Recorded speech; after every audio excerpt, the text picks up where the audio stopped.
গোপালগঞ্জ জেলার কাশিয়ানী উপজেলায় তালুকদার মহল একটি পরিচিত স্থান, যা একসময় জমিদার বাড়ি হিসাবে পরিচিত ছিল এবং বর্তমানে এটি কাশিয়ানী বিদ্যুৎ অফিসের একটি অংশ হিসাবে ব্যবহৃত হচ্ছে, যা স্থানীয়ভাবে একটি ঐতিহাসিক ও গুরুত্বপূর্ণ স্থান হিসাবে পরিচিত।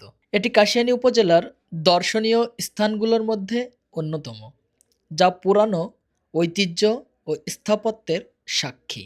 এই জমিদার বাড়িটিকে নতুনভাবে সংস্কার করা হয়েছে, তবে এই জমিদার বাড়িটি কে কবে নাগাদ প্রতিষ্ঠা করেছে সে সম্পর্কে গ্রহণযোগ্য কোনো তথ্য খুঁজে পাওয়া যায়নি।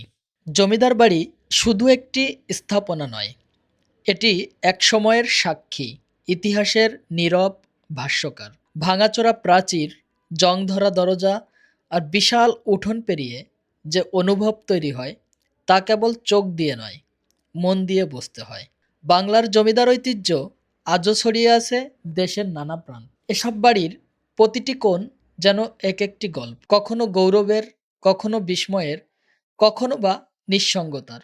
ইট পাথরের কাঠামো নয়, জমিদার বাড়ি মানে একটি যুগের গল্প, যেখানে সময় থেমে আছে কিন্তু ইতিহাস কথা বলে। ঠিক সেইভাবেই এই জমিদার বাড়িটিও দাঁড়িয়ে আছে কালের নীরব সাক্ষী হয়ে।